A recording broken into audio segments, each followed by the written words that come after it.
It's Friday and I'm bored. Fred's here waiting for parts. Beauty is up there waiting for parts. I could take parts from Fred and put Beauty together, but we talked about that in the comments, and I just don't like doing that. I get confused real easy. Now, this is all dead Fred stuff, and this is all Beauty stuff, and they're nicely separated, except for the fact that I actually happen to have in stock a gasket that I'm going to use on Beauty. Uh, so I just like to keep things separate, um, just because. So anyway, I've got two bikes sitting here waiting on parts that should start arriving. Probably tomorrow, Saturday, if not then Monday or Tuesday. And it's a nice day out. Looks like my neighbor's going to do some construction over there. Look at all that stuff sitting out in the street. Wonder what he's going to do.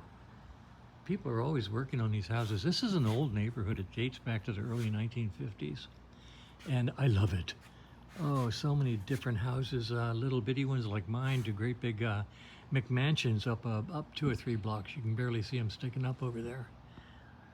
To some really interesting houses up on top of the hill there. Look at that. That top one is really, really small. When it was for sale, my wife and I walked up there, and I mean, it is tiny. But it's right on top of that hill. And I don't want a driveway like that. I mean, you should see the trash trucks backing up that hill to get to the... They don't go all the way up. They got to bring their can down to the end of the white wall because the trucks are just not going to back up there. And I see construction pickup trucks going up there and hear them spinning their wheels as they lose traction. So no, not for me. And over here, here's some more on top of a hill. Isn't that interesting? Nice big house. I don't even know where the entrance to that is. Probably on the other side of that hill. So anyway, it's a neat neighborhood and I like it and I'm bored.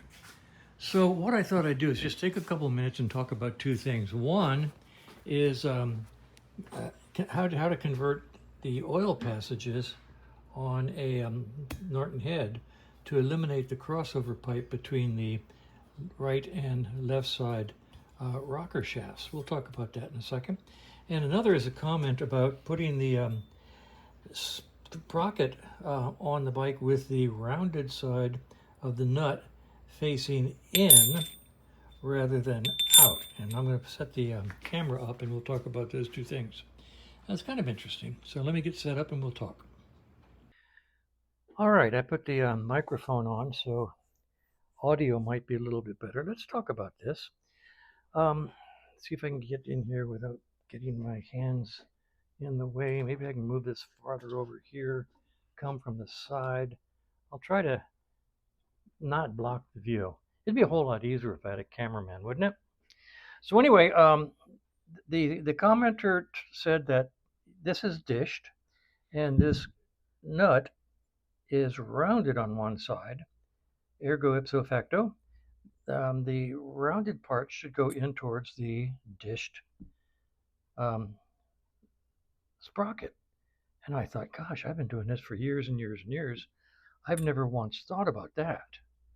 So I have the sprocket that came off of Beauty and the nut that came off of Beauty, and I thought I'd come out and take a look at them. And this is what I found. Yea, verily, the sprocket is dished. But when you get down to the landing point right here, where the nut lands, it's not dished, it's flat. And let's see if I can show you a close-up of the surface. Here I am, not even close, my goodness. Let me, you'll see that the nut is actually sitting flush.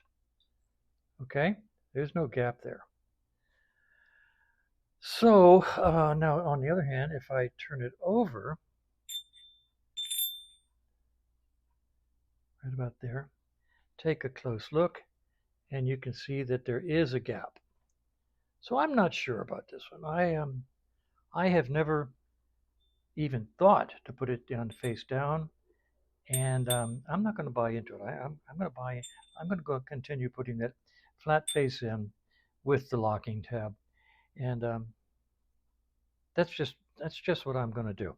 Also, the parts book doesn't take pains to show this going one way or the other. They just show a nut and call it the sprocket nut. Okay, so it's usually when something is directional, the parts books usually indicate it in the drawings. So anyway, that's I'm just going to keep doing it this way. Now another thing that is it's got an 80-pound torque, and that's a lot. And it's a left-handed torque. Now the guy in the video that I was referred to had a really old torque wrench that would measure torque on a left-handed nut, which I refer to as negative torque. And that was really nice. So he put 80 pounds on there. I'm not sure you need 80 pounds. No, this is like you know what. It's a matter of opinion. But 80 pounds is a bunch of torque, especially for something that has a locking tab that goes into a screw. I mean, it's not coming loose, folks. You could put it on there with 40 pounds, in my humble opinion. And with a locking tab on it, let me go get it. I'll be right back. Okay, well, let's talk about this locking tab. It goes around the nut and has a screw that goes into whatever hole is closest to it at the time. And you're supposed to adjust it. You know, if you're like this, you adjust it just a hair's breadth to get it to line up. Okay? And then it has a screw. Now, the gentleman mentioned that the screw is very poor quality, and they did that on purpose. So in case it gets all rusted out and corroded, you can just knock the head off of it and then drill it out afterwards. I'm not so sure. I think they used a really cheap screw because it was a really cheap screw. And I will say to you that usually that screw is so bunged up by people trying to undo it with a straight screwdriver that I end up either cleaning it up or putting in a nice little Allen head hard bolt, and that does the job just fine. So let's see. I don't know, between this and torquing it down to a nice, comfortable whatever, if you don't have a left-handed torque wrench, I don't think it's going anywhere. If you've had experience with this, the front sprocket actually coming loose after all of this is on here, coming loose and doing the wiggles, let me know, because I sure haven't. 20 years and I have never had one come back. And frankly, I've never really torqued one because my torque wrench doesn't go left. It only goes right. So I tighten it down till I really can't turn it anymore comfortably. And then I put the lock on it and I put the screw back in it or replace the screw with a nice little Allen head. And it works just fine. Thank you very much. Okay, let's go over and talk about the Norton head that I have over here. I'll be right back. Okay, this is another neat comment that I got from a follower. And see, at the Norton rally, somebody mentioned to me that you could go from this banjo bolt all the way through the head to lubricate this side, eliminating the crossover that we have to clear the front motor mount and stuff like that. You can just eliminate it by modifying this to feed this side also. Now I heard that verbally and it was casual, so I, started thinking about it. I thought maybe you drilled all the way into here, and it would make a passage all the way over to here. And so I mentioned it, and somebody said, "No, won't work that way, Frank." And they're right, it won't, because there's no meat in here to make a path through the head. And you can't get at an angle, you can't go across, there's no casting inside. I don't know if you can see this inside, but let's just prop it up and maybe zoom in. And you can see, flashlight? Okay. You can see that there's no real casting in there to drill through. So that wouldn't work, going from banjo bolt through the head to banjo bolt. That just isn't going to work. Okay, so then the gentleman I was corresponding with and I came back and said, nope, that won't work. But what will work is to drill through the end of the rocker shaft on this side, and it will go in. If you drill through the end of it, the oil will come down here, go through the rocker shaft into this centerpiece here, across it, out this side, all the way out to here, up the hole to where the banjo is, and then forward to the front rocker, lubricating both rockers without having the the crossover. And I thought, well, that's kind of cool. I'll never do it because my bike is put together, and I'll never do it to a client bike. But I do think it's a really cool concept. Now, if you're saying to yourself, and if you're reaching for your keyboard right now, saying, Frank, if you only put it here and expect it to go all the way through that to that to that to that to that, this side's going to be oil starved, and your left hand rocker shafts are going to be oil starved, and you're going to kill them. I don't agree. I don't know if you saw the video where I got my Red Norton started for the first time in a couple of years. I showed you the oil pressure gauge that I have mounted on it. It feeds off this front rocker. So where banjo comes over and a second banjo goes up. Can you see me? See my hand? Okay, so the feed banjo comes over to here, and then a second banjo goes off of that and goes up to the oil pressure gauge.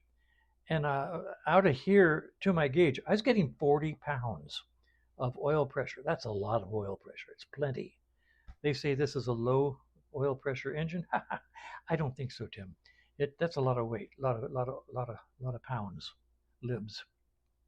So I think it would work just fine with the oil going in this banjo, coming over to this rocker shaft, through here to the second rocker shaft, out this rocker shaft, up to the banjo, forward to the front.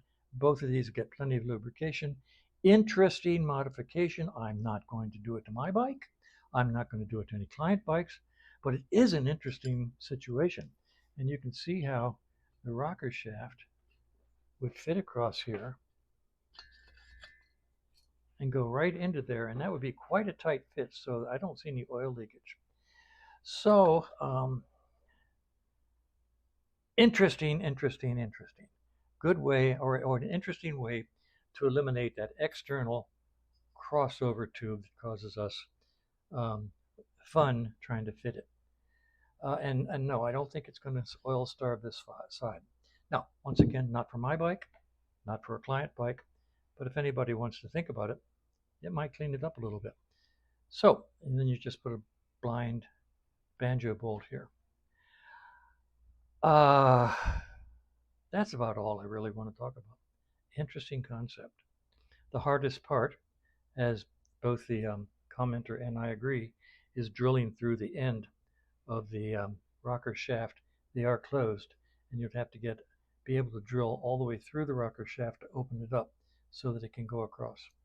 And I don't know how hard those things are, but I'll bet they're either surface hardened or they're just flat hardened, and would take extra effort to drill the ends out.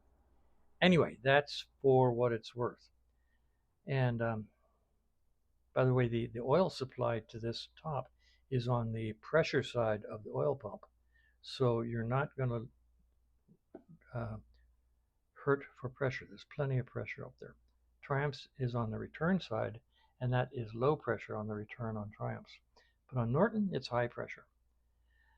So anyway, that's a couple of things I just thought I'd comment on, and just for the heck of it, because I'm bored.